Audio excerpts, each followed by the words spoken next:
1992 Acura NSX.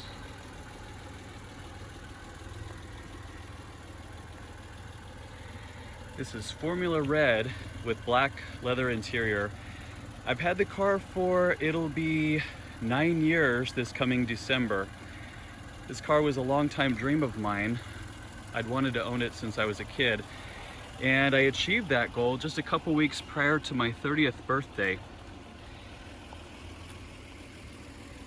It's been a pretty amazing ownership experience so far, not just because of the mechanicals of the car and the experience of driving it, but also because of the amazing community that surrounds these cars. I've been to a handful of Acura NSX annual conventions for this car and met some of the coolest people in the planet because of it. Before I cut the motor off, I'll show it to you. There's a little latch in here that releases the hatch glass. Pop it open right here in the middle. And there's a second layer. On the later model year NSXs with the target top, it actually stows right here.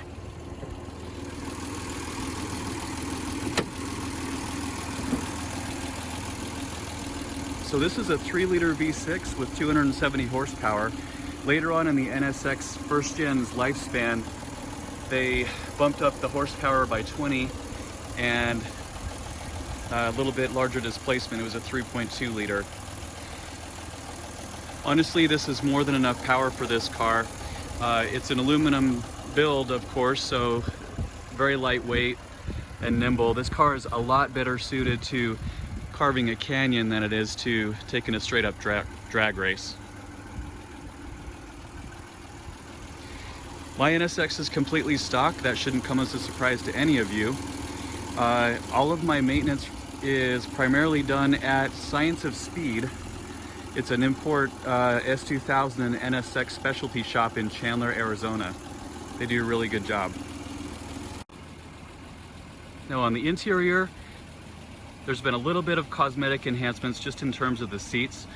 As with any older car, these were 20-something-year-old seats when I got the car, and they were just getting really dried out and hard. So my brother helped me out by doing an install of a leatherseats.com full seat kit, and you can see how challenging that must have been for the install because of all the pleats and folds that an NSX has, but he succeeded beautifully on that. The door panel leather is original. My NSX, like a couple of my other cars, is signed. This is the autograph of Peter Cunningham. He is the current NSX Club of America president and a very awarded racer with his career with Real Time Race Team. These are, for those who recognize them, the mats out of a Zanardi edition, 1999 specific. They're just in there for show purposes right now. Every NSX, as most of you know, is numbered down here on the door panel or the door sill.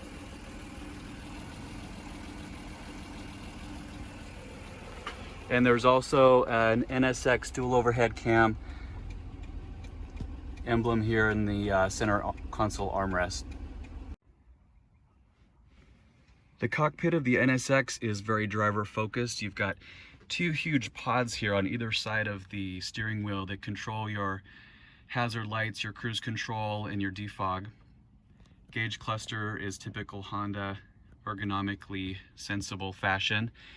I've had issues with the stereo in this car a couple times. There's a crackling right now because I think it's an amp related problem. Honestly, the best music you'll ever hear in this car comes from behind your head in the form of that engine note. Couple funny items here. That is actually my membership card for the NSX Club of America right there. This cassette tape stays with the car at all times. That's my classic Kenny Loggins Danger Zone cassette tape. Still plays like a charm in here. Really fun song to jam out to while you're hitting VTEC in an NSX. Now up front, there's really not going to be much to see because, as you all know, an NSX motor is toward the back. And there you have it. There is the frunk. We can't call it a frunk because you don't store stuff there. I'll just call it the front bay because there's no engine in it. This is what Acura called a folding spare tire The car actually came with an air compressor kit.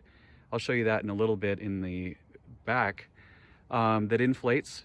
So the battery is tucked down somewhere down there in the inner reaches of this bay, but your radiator is here.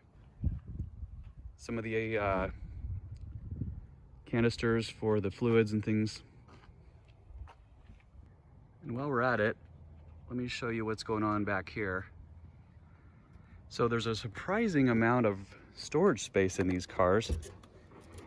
I don't have much in here right now except for a piece of the brochure, and this is the replica window sticker like I've done for all my cars.